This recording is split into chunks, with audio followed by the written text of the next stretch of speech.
découvert ici. Que vous avez découvert Ivoire TV. Je suis Ebebou Agbré Touni Jean-Albert du village de Débrimou. Et je suis Ebebou, c'est-à-dire que je suis passé par les étapes importantes de l'eau, plus jeune, je crois en 1974, de Ambangui en 2006 et aujourd'hui de Ebeb en 2019. S'il plaît au Seigneur de m'accorder encore longue vie, en 2030, je pourrai refaire l'eau et le cycle sera ainsi bouclé. J'aurai passé les grandes étapes des institutions majeures du peuple adjoukrou. Et donc nous sommes à Débrimou, chef-lieu de la confédération de Débrimou, qui s'appelle Débrimlouk. L'autre confédération s'appelant Boborlouk, c'est-à-dire la confédération de Boubouri, ayant pour chef-lieu Boubouri. Parler des origines du peuple adjoukrou, c'est une question intéressante, mais en même temps complexe. Comme toutes les questions liées aux origines, ce sont des questions métaphysiques. On va peut-être se contenter du mythe qui rapporte que le peuple adjoukrou serait parti de l'ouest de la Côte d'Ivoire pour venir s'installer ici, dans la région située dans le berceau du sud-ouest de la lagune Ébrié. Mais des recherches font état de ce que une autre vague de ce peuple serait venue de l'est de la Côte d'Ivoire. Donc nous aurions deux origines. Une origine de l'ouest, une autre origine de l'est. Cela n'empêche pas qu'il faille s'interroger sur la question de ceux qui vivaient déjà là avant que ne viennent de l'ouest ou de l'est des peuples qui vont former le peuple adjoukrou. Nous sommes sur le golfe de Guinée et avant que le golfe de Guinée ne se constitue, certainement dans la formation, la sédimentation, nous constatons qu'il y a des espaces où il y a encore de l'eau. Est-ce que la mer, l'océan, n'avait pas envahi ces espaces et ne s'était pas retiré pour laisser la place à la terre ferme? Sur la terre ferme où auraient poussé des palmiers qui seraient en rapport avec le nom des fondateurs.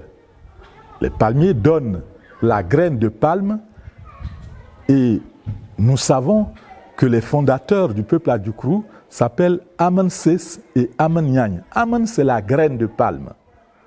Et Aman, c'est le nom d'une femme. Alors qu'on ait donné le nom de la graine à une femme, qu'on ait personnifié par l'appellation de la graine d'un objet, donc à une personne humaine, est révélateur de ce que les adjoukrou nomment les hommes et les femmes par des noms d'objets. Ceci peut nous ramener très loin, donc dans les origines, dans la question des origines. Alors, comme je disais, une partie de ce peuple serait venue de l'ouest et une autre partie de l'est de la Côte d'Ivoire.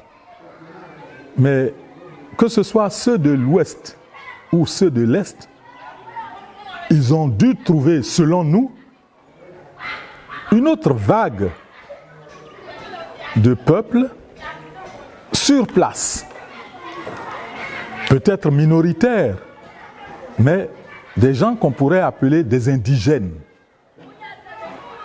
Et je partage la thèse du professeur Memel qui dit que c'est in situ qu'ils sont devenus Adjoukrou. Donc ceux qui venaient de l'ouest n'étaient pas Adjoukrou, ceux qui venaient de l'est n'étaient pas Adjoukrou, ceux qu'ils ont trouvés ici et qui se sont mis ensemble n'étaient pas Adjoukrou. C'est ensemble ici, sur place, qu'ils sont devenus Adjoukrou. Ce qui fait dire que le peuple Adjoukrou est riche des cultures de l'ouest, de l'est et même d'ailleurs de ce qu'on a pu trouver ici. Le peuple Adjoukrou, je disais que ce peuple Adjoukrou est un peuple organisé en classes d'âge. Et il y a 7 classes d'âge. Mais avant de parler de ces 7 classes d'âge, ce peuple est organisé aussi sur la base des liens de sang. Donc 2 facteurs importants quand on veut parler du système socio-organisationnel des Adjoukrou, il faut parler des liens de sang et des liens de classe d'âge. Donc il y a des liens de sang, il y a la paternité, donc ce qu'on appelle le groupe social du père, il y a le groupe social de la mère. Voyez-vous? Et puis ensuite, on a des institutions qui découlent du groupe social du père, qu'on appelle Eb, qu'on appelle Likermij, qu'on appelle également Bougun, etc., etc. Mais il y a des institutions qui relèvent du groupe social de la mère. Ces institutions du groupe social de la mère vont donner naissance à une institution majeure qu'on appelle Angbandi. Comme les institutions du groupe social du père donneront naissance à une institution qu'on appelle Low, eh bien, le groupe social de la mère donnera naissance à Angbandi. Mais ces 2 institutions vont prendre sens à l'intérieur du système à classe d'âge. Donc, le père qui va faire Low pour son fils va le faire en l'intégrant dans une classe d'âge. L'oncle maternel qui va faire Angbandi pour son neveu ne peut le faire que de l'intérieur d'une classe d'âge. Vous comprendrez donc que les liens de sang et les liens de classe d'âge sont les 2 déterminants, j'ai failli dire, les fondamentaux de l'organisation socio-politique des Adjoukrou. Notons qu'il y a 3 institutions majeures. L'OU, pour les jeunes gens, pour les jeunes filles, le correspondant de l'OU, c'est Dédiak. La 2e institution majeure, c'est Angbandi. C'est l'homme et la femme qui font Angbandi. Et la 3e institution majeure, c'est Ebeb. Là aussi, c'est les hommes et les femmes qui font Ebeb. Il faut rappeler que le peuple Adjoukrou est situé dans le département de Dabou. Ce département comprend 42 villages. 42 villages organisés en 8 tribus et 2 confédérations. Dans ces 42 villages, il y a exactement 33 villages typiquement Adjoukrou. Et les autres villages sont des villages mixtes, c'est-à-dire qui comprennent ou Aïzis ou Abigui, ou peut-être même proches des Aladians. Ceux-là comprennent l'Adjoukrou, mais en plus de l'Adjoukrou, parlent d'autres langues que l'Adjoukrou. Mais nous avons en commun une culture. C'est la culture de la classe d'âge. C'est la culture des liens de sang avec leurs institutions. Chez les Adjoukrous, on est d'abord citoyen. Avant d'être citoyen, quand tu nais, tu vas pouvoir être sous l'autorité de tes parents, notamment du père, et entrer en classe d'âge vers l'âge de 12, 13, 14 ans. Dès que vous êtes adolescent, vous entrez en classe d'âge. Et quand vous êtes entré en classe d'âge, c'est pour toute votre vie. Donc de 14 ans à 110 ans, vous êtes dans une classe d'âge et vous portez le nom de cette classe d'âge-là toute votre vie. Je suis par exemple Bodjel, eh bien je suis Bodjel depuis l'âge de 14 ans jusqu'à ce que j'ai 110 ans, je serai Bodjel, c'est-à-dire jusqu'à ma mort, je serai Bodjel. Je dis 110 ans parce que chez les Adjoukrous, au-delà de 109 ans à 110 ans, on n'exerce plus de fonction dans la société.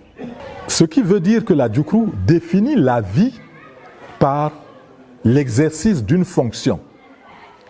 Mais cet exercice de la fonction se fait après la première initiation qu'est le Law.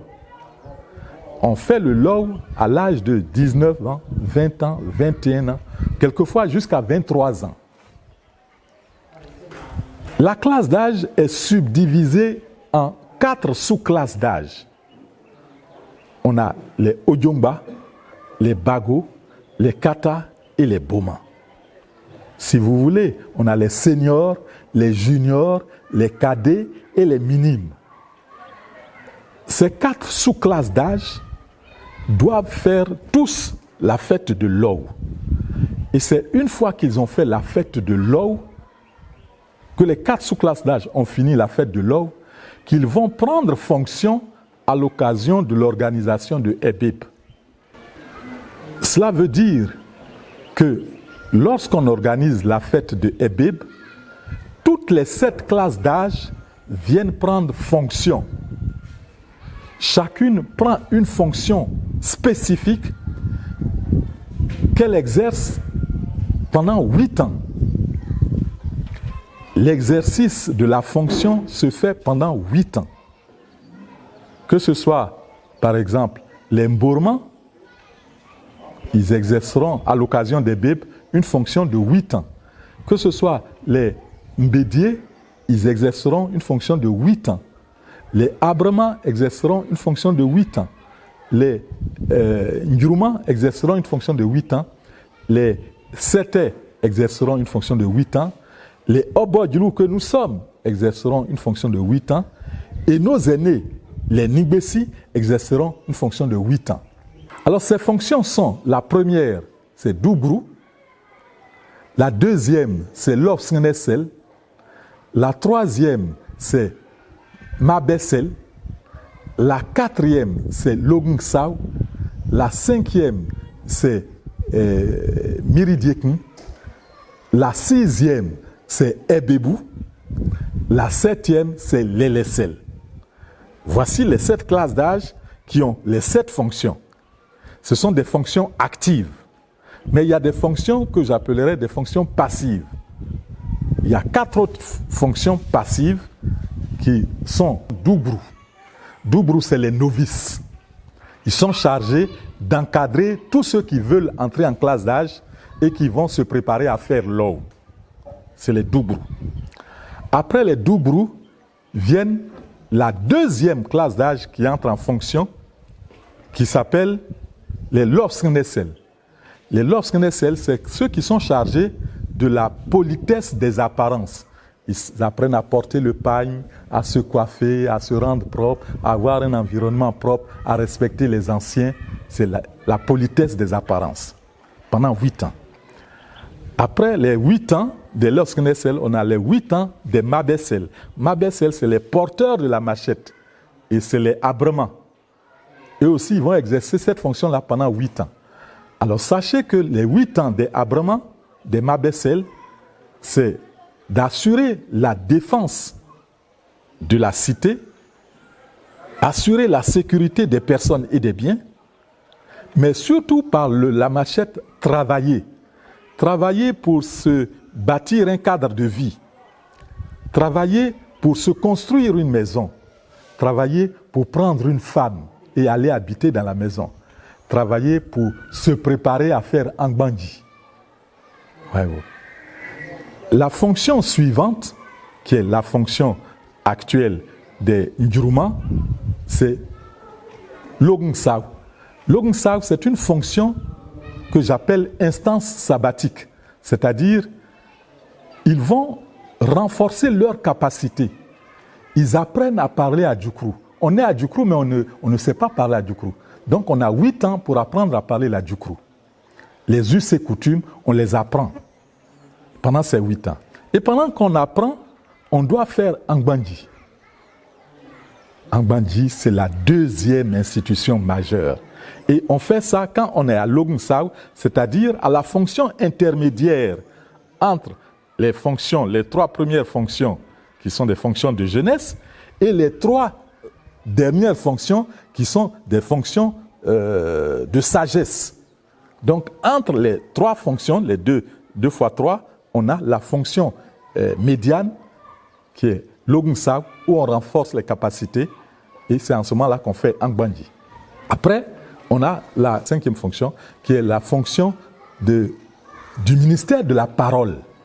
C'est des parlementaires, c'est-à-dire les gestionnaires des choses de la cité. Ça, c'est les Sétés actuellement qui sont donc les parlementaires, les gestionnaires. Ils sont Miridiekun. Et au-delà des Miridiekun, on a les Ebébou, les Obodjlou, que nous sommes les Ebébou, les propriétaires terriens, les garants des us et coutumes et les gouvernants. Voici les 3 fonctions des Ebébou. Au-delà des Ebébou, on a les Nibessi qui sont les Lélessel. Les Lélessel, c'est un peu les juges de la conformité. Toutes les décisions que nous prenons, nous devrions les soumettre aux Lélessel pour qu'ils nous disent si c'est conforme à nos traditions. On ne connaît pas de chef, on a des représentants. La notion de chef est une notion que nous avons tenue de la colonisation, qui avait besoin d'un intermédiaire entre la population et l'administration. C'est pourquoi le chef n'est qu'un simple auxiliaire de l'administration. Il n'a aucun pouvoir, parce que le pouvoir est diversement exercé par les 7 classes d'âge. On ne peut pas être Ebébou sans avoir fait Angbandi. C'est Angbandi qui est maladroitement qualifié de fête de richesse. Or, tous les Adjoukrous ont obligation de faire Angbandi. Mais tous les Adjoukrous ne sont pas riches. Angbandi, c'est le doyen des oncles maternels qui fait la démarche auprès du père géniteur pour demander l'autorisation au père de lui donner son fils pour qu'il fasse Angbandi pour le fils, donc pour son neveu. Et c'est quand le père a donné l'autorisation qu'on dit que le père a libéré son fils. Cette libération est une forme d'affranchissement. Donc on est affranchi de la tutelle du père et on bascule, c'est important, on bascule du côté du père au côté de la mère. C'est à ce moment-là précis qu'on quitte le groupe social du père pour aller appartenir au groupe social de la mère. C'est à ce passage-là qu'on devient matrilinéaire. Donc, celui qui fait Angbandi appartient à la famille de sa mère et non à la famille de son père. L'Adjoukrou, quand il naît, est sous la tutelle de son père. Quand entre 45 et 52 ans, il fait Angbandi, il bascule de chez son père pour aller aux côtés de sa mère. Et il fait famille désormais avec ses oncles maternels. Pour faire Angbandi, on a un repas commun, communautaire, qu'on appelle Ayoube, c'est-à-dire le doyen des oncles maternels organise un repas. Tous les neveux, tous les enfants, tout le monde vient partager à ce repas-là. Et on décide de la date à laquelle on va célébrer Angbandi. Avant de célébrer, on va donner donc de la boisson et de l'argent à la communauté. On partage les biens. Quand on a eu la machette, on a travaillé, on a acquis des richesses, des biens, on va partager ça à toute la communauté. Et pendant les 2 semaines que vont durer la fête d'Angbandi, eh bien, vous pourriez aller chez l'impétrant qui célèbre Angbandi, manger et boire. Il n'y a pas à être invité particulièrement. Donc, il partage ce qu'il a. Cette façon de faire, en dehors du rituel, va faire de lui un noble. L'Adjoukrou qui a célébré Angbandi est un noble. On l'appelle en Adjoukrou Lewi. Et parce qu'il est noble, désormais, quand il entre dans une assemblée et qu'il y a le tam-tam parleur l'interpelle, le salue, lui rend des hommages. Et il doit comprendre, pour avoir appris pendant 8 ans le langage tambouriné, que c'est de lui qu'il s'agit. Et il doit répondre. Par exemple, moi, lorsque j'entre en scène et que le tam-tam est là, il va taper et je dois reconnaître que c'est moi qui l'appelle. Quand il fait aknakna, aknakna, et je réponds que c'est bien moi, je voudrais vraiment vous dire que Angbandi vous ouvre les portes de Ebib. Mais ce n'est pas tout de suite après Angbandi que vous faites Ebib. Vous avez encore 8 ans pour faire l'exercice de la parole. Vous devenez Miridiekun, vous exercez le ministère de la parole et vous gérez les choses de la cité. C'est après ces 8 ans-là seulement que vous accédez au rang de patriarche, au rang de propriétaire terrien, de garant des us et coutumes, au rang de gouvernant. Alors, quand vous êtes gouvernant, la boucle n'est pas bouclée. Vous avez garanti les us et coutumes. Vous avez été gouvernant, donc local. Après les 8 ans, vous devenez juge de la conformité de tout ce qui se fait par rapport aux traditions. Donc, juge, en quelque sorte, de la constitutionnalité de la vie, des décisions qui sont prises. Nous avons une forme de démocratie où il n'y a ni heure, ni palabre, il n'y a pas de débat, mais on cède tous les 8 ans sans controverse aucune. On cède le siège au cadet et on accède, on a la promotion pour accéder à une autre fonction supérieure. Il y a donc un glissement catégoriel qui s'opère. Et on fonctionne ainsi de 20 ans à 110 ans, au-delà desquels il n'y a plus de fonction possible. Et vous savez que quand il n'y a plus de fonction possible, on devient un défunt. Le mot défunt veut dire en latin defunctus, c'est-à-dire sans fonction. Quelqu'un qui est sans fonction, c'est qu'il est mort. Eh bien, à 110 ans, l'Adjoukrou n'a plus de fonction. Donc c'est un appel à la jeunesse de s'intéresser à sa culture et de promouvoir les valeurs qui font notre identité culturelle. Alors, quand nous aurions compris, nous Africains, nous Ivoiriens, nous Adjoukrou, que la culture, c'est notre essence, c'est ce qui reste quand on a tout oublié, alors à partir de ce moment-là, on va construire le progrès, on va pouvoir se développer. Je vous remercie. Vous avez découvert ici. Que vous avez découvert Ivoire TV. Ivoire TV.